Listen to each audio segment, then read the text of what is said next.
नमस्कार दोस्तों, आपका स्वागत है आपके अपनी यूट्यूब चैनल मोक्ष क्लासेस में। आज हम लोग बिहार पुलिस के प्रैक्टिस सेट 87 करने वाले हैं। इससे पहले ऑलरेडी 86 प्रैक्टिस सेट करवा दिए हैं। अगर वो नहीं देखे हैं तो लिंक डिस्क्रिप्शन में दे देंगे, वहाँ से जाके देख लीजिएगा। और आज जो है टॉप 50 क्वेश्चन लेकर आए हैं, तो वीडियो को लास्ट तक ज़रूर देखिएगा। तो चलिए आज का वीडियो शुरू करते हैं। आज का पहला क्वेश्चन है, निम्नलिखित में से कौन से जिले में सिंदूर फैक्ट्री स्थित है। निम्नलिखित में से कौन से जिले में सिंदूर की फैक्ट्री स्थित है। तो ये लखीसराय जिले में। इस क्वेश्चन का राइट आंसर ऑप्शन डी हो जाएगा। लखीसराय जिले में जो है सिंदूर की फैक्ट्री जो है स्थित है। चलिए अगला क्वेश्चन देख लेते हैं। अगला क्वेश्चन है, गांधी सागर बांध निम्न में से किसका हिस्सा है। गांधी सागर बांध निम्न में से किसका हिस्सा है। तो ये चंबल परियोजना का हिस्सा है। इस क्वेश्चन का राइट आंसर ऑप्शन ए हो जाएगा। गांधी सागर बांध जो है यह चंबल परियोजना का जो है एक हिस्सा है। चलिए अगला क्वेश्चन देख लेते हैं। अगला क्वेश्चन है, निम्नलिखित में से कौन सा अकोष्ठीय जीव है। निम्नलिखित में से कौन सा अकोष्ठीय जीव है। तो यह है विषाणु। इस क्वेश्चन का राइट आंसर ऑप्शन बी हो जाएगा। विषाणु जो है यह अकोष्ठीय जीव जो है। चलिए अगला क्वेश्चन देख लेते हैं। अगला क्वेश्चन है, मोमबत्ती का जलना निम्न में से किस परिवर्तन का उदाहरण है। मोमबत्ती का जलना निम्न में से किस परिवर्तन का उदाहरण है। तो यह केवल रासायनिक परिवर्तन। इस क्वेश्चन का राइट आंसर ऑप्शन बी हो जाएगा। केवल रासायनिक परिवर्तन का कारण जो है मोमबत्ती का जो है जलना होता है। चलिए अगला क्वेश्चन देख लेते हैं। अगला क्वेश्चन है, 2011 की जनगणना के अनुसार भारत में लिंगानुपात है। 2011 की जनगणना के अनुसार भारत में लिंगानुपात है। तो यह है 943। इस क्वेश्चन का राइट आंसर ऑप्शन ए हो जाएगा।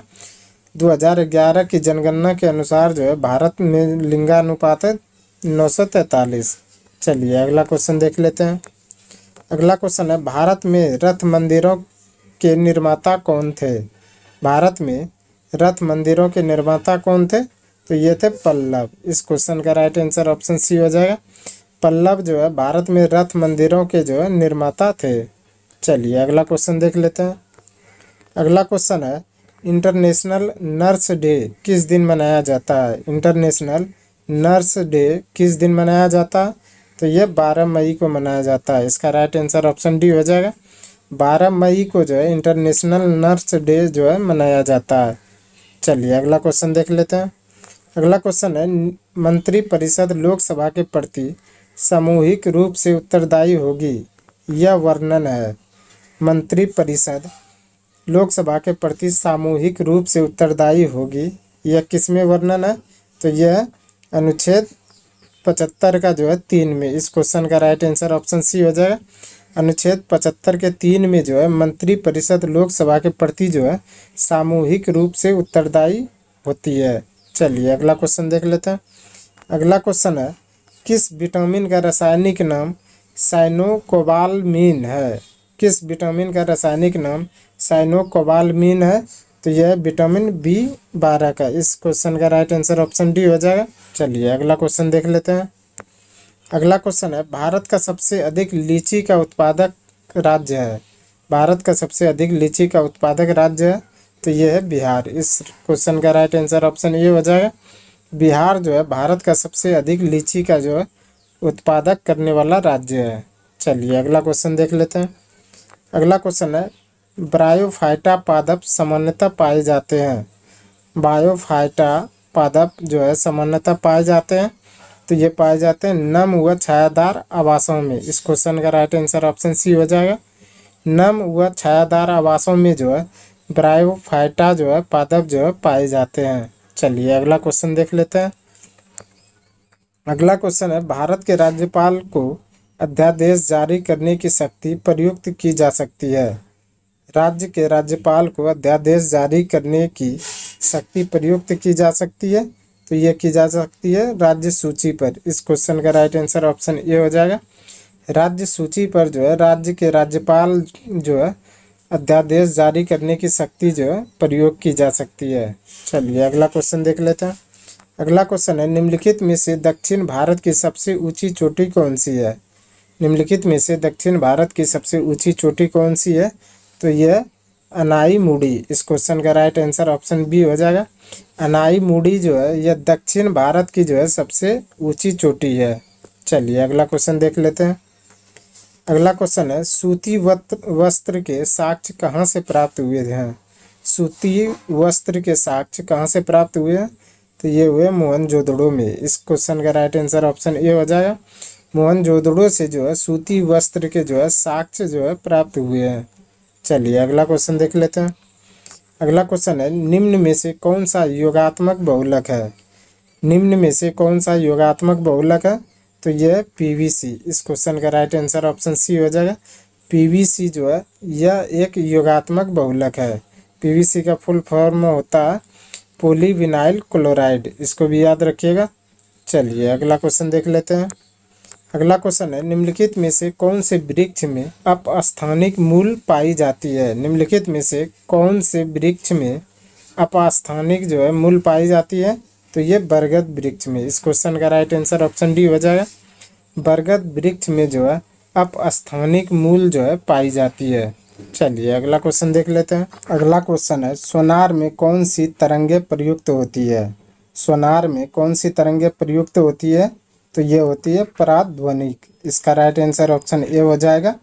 पराध्वनिक जो है सोनार में जो है तरंगें प्रयुक्त होती है। चलिए अगला क्वेश्चन देख लेते हैं।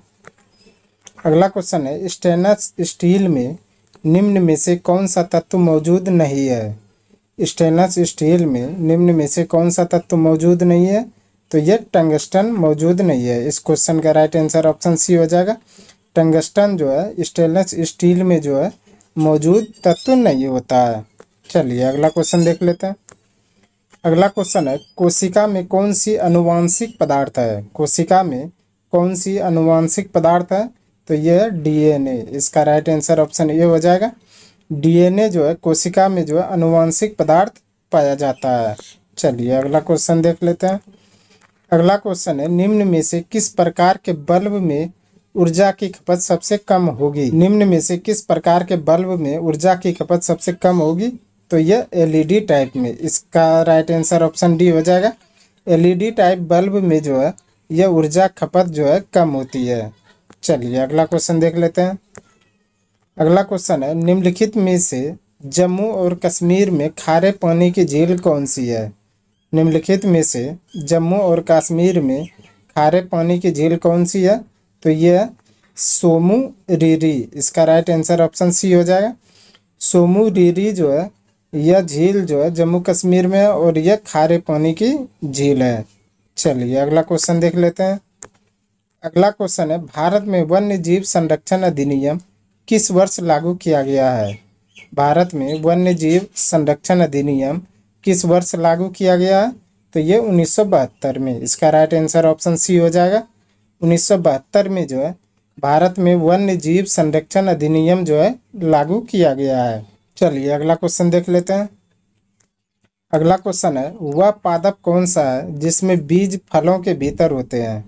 वह पादप कौन सा है जिसमें बीज जो है फलों के भीतर होते हैं? तो ये होते हैं एंजियोस्पर्म। इसका राइट आंसर ऑप्शन ए हो जाएगा। एंजियोस्पर्म में जो है बीज जो है फलों के भीतर होते हैं। चलिए अगला क्वेश्चन देख लेते हैं। अगला क्वेश्चन है, किसको ग्लूकोज के साथ गर्म करने पर रजत दर्पण बनता है? किसको ग्लूकोज के साथ गर्म करने पर रजत दर्पण बनता है? तो ये बनता है टेलोन अभिकर्मक। इसका राइट आंसर ऑप्शन डी हो जाएगा। टेलोन अभिकर्मक को जो है गर्म करने पर जो है रजत दर्पण जो है बनता है। चलिए अगला क्वेश्चन देख लेते हैं। अगला क्वेश्चन है, भार का एसआई मात्रक क्या होता है? भार का एसआई मात्रक क्या होता है? तो ये होता है न्यूटन। इस क्वेश्चन का राइट आंसर ऑप्शन सी हो जाएगा। न्यूटन जो है भार का जो है एसआई मात्रक होता है। चलिए अगला क्वेश्चन देख लेते हैं। अगला क्वेश्चन है, निम्नलिखित में से कौन सी पुस्तक तिलक ने लिखी है? निम्नलिखित में से कौन सी पुस्तक तिलक ने लिखी है? तो यह गीता रहस्य। इसका राइट आंसर ऑप्शन बी हो जाएगा। गीता रहस्य पुस्तक जो है यह बाल गंगाधर तिलक ने जो है लिखी है। चलिए अगला क्वेश्चन देख लेते हैं। अगला क्वेश्चन है, जब कोई वस्तु मुक्त रूप से पृथ्वी की ओर गिरती है तो उसकी कुल ऊर्जा होती है। जब कोई वस्तु मुक्त रूप से पृथ्वी की ओर गिरती है तो उसकी कुल ऊर्जा क्या होती है? तो यह नियत रहती है। इसका राइट आंसर ऑप्शन सी हो जाएगा। जब कोई वस्तु जो है मुक्त रूप से जो है पृथ्वी की ओर गिरती है तो उसकी कुल ऊर्जा जो है नियत रहती है। चलिए अगला क्वेश्चन देख लेते हैं।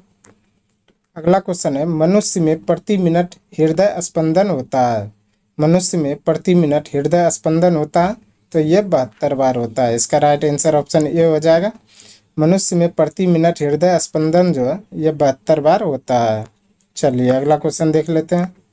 अगला क्वेश्चन है, मस्तिष्क ज्वार किस जीवदेह के कारण होता है? मस्तिष्क ज्वार किस जीवदेह के कारण होता है? तो ये होता है जीवाणु के कारण। इसका राइट आंसर ऑप्शन बी हो जाएगा। जीवाणु के कारण जो है मस्तिष्क ज्वार जो है होता है। चलिए अगला क्वेश्चन देख लेते हैं। अगला क्वेश्चन है, तृतीय बौद्ध सभा किस स्थान पर बुलाई गई थी? बहुत ही इंपॉर्टेंट क्वेश्चन है, तो इसको याद रखिएगा और एग्जाम में जो है बार बार पूछा जाता है कि तृतीय बौद्ध सभा जो है किस स्थान पर बुलाई गई थी? तो ये पाटलिपुत्र में बुलाई गई थी। इसका राइट आंसर ऑप्शन डी हो जाएगा। पाटलिपुत्र में जो है ये तृतीय बौद्ध सभा जो है बुलाई गई थी। चलिए अगला क्वेश्चन देख लेते हैं। अगला क्वेश्चन है, वायुमंडल में तापमान की समान परत दर है। वायुमंडल में तापमान की सामान्य परत दर क्या? तो ये 6.5 डिग्री सेंटीग्रेड पर किलोमीटर। इसका राइट आंसर ऑप्शन ए हो जाएगा। 6.5 डिग्री सेंटीग्रेड पर किलोमीटर जो है वायुमान में जो है तापमान की जो है सामान्य परत दर है। चलिए अगला क्वेश्चन देख लेते हैं। अगला क्वेश्चन है, 1919 और 1920 के दौरान दरभंगा राज्य में किसान आंदोलन का नेता कौन था? 1919 और 1920 के दौरान दरभंगा राज्य में किसान आंदोलन का नेता कौन था? तो यह नेता था स्वामी विद्यानंद। इसका राइट आंसर ऑप्शन बी हो जाएगा। स्वामी विद्यानंद जो है 1919 और 1920 के दौरान जो है दरभंगा राज्य में किसान आंदोलन का जो है नेता था। चलिए अगला क्वेश्चन देख लेते हैं। अगला क्वेश्चन है, भारत की विदेश नीति किस पर आधारित है? भारत की विदेश नीति किस पर आधारित है? तो यह गुटनिरपेक्षता की नीति पर। इसका राइट आंसर ऑप्शन ए हो जाएगा। गुटनिरपेक्षता की नीति पर जो है भारत की विदेश नीति जो है आधारित है। चलिए अगला क्वेश्चन देख लेते हैं। अगला क्वेश्चन है, मंदार पर्वत बिहार के किस जिले में स्थित है? मंदार पर्वत बिहार के किस जिले में स्थित है? तो ये बांका जिला में स्थित है। इसका राइट आंसर ऑप्शन बी हो जाएगा। बांका जिला में जो है मंदार पर्वत जो है स्थित है। चलिए अगला क्वेश्चन देख लेते हैं। अगला क्वेश्चन है, मयूरभंज खनिज क्षेत्र किस राज्य में स्थित है? मयूरभंज खनिज क्षेत्र किस राज्य में स्थित है? तो यह उड़ीसा में। इसका राइट आंसर ऑप्शन डी हो जाएगा। उड़ीसा में जो है मयूरभंज खनिज क्षेत्र जो है स्थित है। चलिए अगला क्वेश्चन देख लेते हैं। अगला क्वेश्चन है, हिंद महासागर में अमेरिकी नौसेना अड्डा कहाँ स्थित है? हिंद महासागर में अमेरिकी नौसेना अड्डा कहाँ स्थित है? तो ये है डिएगो गार्सिया में। इसका राइट आंसर ऑप्शन सी हो जाएगा। डिएगो गार्सिया में जो है हिंद महासागर में अमेरिकी जो है नौसेना अड्डा है। चलिए अगला क्वेश्चन देख लेते हैं। अगला क्वेश्चन है, मानव त्वचा का अध्ययन करने वाले विज्ञान की शाखा कहलाती है? मानव त्वचा की अध्ययन करने वाली विज्ञान की शाखा क्या कहलाती है? तो यह कहलाती है डर्मेटोलॉजी। इसका राइट आंसर ऑप्शन डी हो जाएगा। डर्मेटोलॉजी जो है यह मानव त्वचा का अध्ययन करने वाली जो है विज्ञान की जो है एक शाखा है। चलिए अगला क्वेश्चन देख लेते हैं। अगला क्वेश्चन है, कौन सी नदी अफ्रीका महाद्वीप में स्थित नहीं है? कौन सी नदी अफ्रीका महाद्वीप में स्थित नहीं है? तो यह हडसन नदी नहीं स्थित है। इसका राइट आंसर ऑप्शन बी हो जाएगा। हडसन नदी जो है यह अफ्रीका महाद्वीप में स्थित नहीं है। चलिए अगला क्वेश्चन देख लेते हैं। अगला क्वेश्चन है, रॉकेट किसके संरक्षण के सिद्धांत पर कार्य करता है? रॉकेट जो है किसके संरक्षण के सिद्धांत पर कार्य करता है? और एग्जाम में जो है बहुत बार पूछा गया है, इसलिए इम्पॉर्टेंट क्वेश्चन है। याद रखिएगा कि रॉकेट किसके सिद्धांत के संरक्षण पर कार्य करता है? तो यह रेखीय संवेग संरक्षण पर। इसका राइट आंसर ऑप्शन सी हो जाएगा। रेखीय संवेग संरक्षण पर जो है रॉकेट जो है कार्य करता है। चलिए अगला क्वेश्चन देख लेते हैं। अगला क्वेश्चन है, निम्न में से कौन सा एक रूपांतरित तना है? निम्न में से कौन सा एक रूपांतरित तना है? तो यह आलू। इसका राइट आंसर ऑप्शन बी हो जाएगा। आलू जो है एक रूपांतरित तना का भाग है। चलिए अगला क्वेश्चन देख लेते हैं। अगला क्वेश्चन है, लोक लेखा समिति अपनी रिपोर्ट किसके पास प्रस्तुत करती है? लोक लेखा समिति अपनी रिपोर्ट किसके पास प्रस्तुत करती है? तो ये करती है लोकसभा के स्पीकर को। इसका राइट आंसर ऑप्शन बी हो जाएगा। लोकसभा के स्पीकर को जो है लोक लेखा समिति जो है अपनी रिपोर्ट जो है पेश करती है। चलिए अगला क्वेश्चन देख लेते हैं। अगला क्वेश्चन है, प्रकाश अनुवर्तन में जुड़े हुए हार्मोन है। प्रकाश अनुवर्तन में जुड़े हुए कौन सी हार्मोन है? तो यह ऑक्सीन। इसका राइट आंसर ऑप्शन ए हो जाएगा। ऑक्सीन जो है प्रकाश अनुवर्तन में जो है जुड़े हुए हार्मोन है। चलिए अगला क्वेश्चन देख लेते हैं। अगला क्वेश्चन है, राज्य सरकारों का संवैधानिक प्रमुख कौन होता है? राज्य सरकारों का संवैधानिक प्रमुख कौन होता है? तो ये होता है राज्यपाल। इसका राइट आंसर ऑप्शन बी हो जाएगा। राज्यपाल जो है राज्य सरकार का जो है संवैधानिक प्रमुख होता है। चलिए अगला क्वेश्चन देख लेते हैं। अगला क्वेश्चन है, आनुवंशिकता का जनक किसे कहा जाता है? आनुवंशिकता का जनक किसे कहा जाता है? तो ये कहा जाता है ग्रेगर मेंडल को। इसका राइट आंसर ऑप्शन ए हो जाएगा। ग्रेगर मेंडल को जो है आनुवंशिकता का जो है जनक कहा जाता है। चलिए अगला क्वेश्चन देख लेते हैं। अगला क्वेश्चन है, किस अनुच्छेद के अनुसार भारत के राष्ट्रपति द्वारा राष्ट्रीय आपातकाल की घोषणा की जा सकती है? किस अनुच्छेद के अनुसार भारत के राष्ट्रपति द्वारा राष्ट्रीय आपातकाल की घोषणा की जा सकती है? तो ये की जा सकती है अनुच्छेद 352 के तहत। इसका राइट आंसर ऑप्शन ए हो जाएगा। अनुच्छेद 352 के तहत जो है भारत के राष्ट्रपति द्वारा जो है राष्ट्रीय आपातकाल की घोषणा जो है की जा सकती है। चलिए अगला क्वेश्चन देख लेते हैं। अगला क्वेश्चन है, भारत के संविधान में चुनाव प्रणाली का प्रावधान किन अनुच्छेदों में किया गया है? भारत के संविधान में चुनाव प्रणाली का प्रावधान किन अनुच्छेदों में किया गया? तो ये किया गया अनुच्छेद 324 से 329 में। इसका राइट आंसर ऑप्शन बी हो जाएगा। अनुच्छेद 324 से 329 में जो है भारत के संविधान में जो है चुनाव प्रणाली का जो है प्रावधान किया गया है। चलिए अगला क्वेश्चन देख लेते हैं। अगला क्वेश्चन है, पौधे जो नमक युक्त मिट्टी में उगते हैं उसे क्या कहते हैं? पौधे जो नमक युक्त मिट्टी में उगते हैं उसे क्या कहते हैं? तो उसे कहते हैं हेलोफाइट। इसका राइट आंसर ऑप्शन सी हो जाएगा। हेलोफाइट जो है वह पौधे हैं जो नमक युक्त मिट्टी में जो है उगते हैं। चलिए अगला क्वेश्चन देख लेते हैं। अगला क्वेश्चन है, संवहनी पौधे में पानी किससे ऊपर जाता है? संवहनी पौधे में पानी किससे ऊपर जाता है? तो ये जाता है जाइलम टिश्यू से। इसका राइट आंसर ऑप्शन डी हो जाएगा। जाइलम टिश्यू से जो है संवहनी पौधे में जो है पानी ऊपर की ओर जाता है। चलिए अगला क्वेश्चन देख लेते हैं।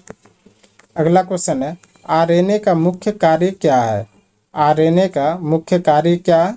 तो इसका मुख्य कार्य प्रोटीन संश्लेषण करना। इसका राइट आंसर ऑप्शन सी हो जाएगा। प्रोटीन संश्लेषण करना जो है आरएनए का मुख्य कार्य है। चलिए अगला क्वेश्चन देख लेते हैं। आज का अंतिम क्वेश्चन है, राष्ट्रीय सुरक्षा समिति का प्रधान कौन होता है? राष्ट्रीय सुरक्षा समिति का प्रधान कौन होता है? तो ये होता है प्रधानमंत्री। इसका राइट आंसर ऑप्शन ए हो जाएगा। प्रधानमंत्री जो है राष्ट्रीय सुरक्षा समिति का जो है प्रधान होता है। आज के लिए बस इतना ही। हमें उम्मीद है कि ये वीडियो आपको पसंद आया होगा। अगर पसंद आया तो प्लीज़ लाइक, कमेंट, शेयर और चैनल को सब्सक्राइब जरूर करें और बिहार पुलिस की तैयारी करने के लिए हमारे चैनल के साथ जुड़े रहें। धन्यवाद।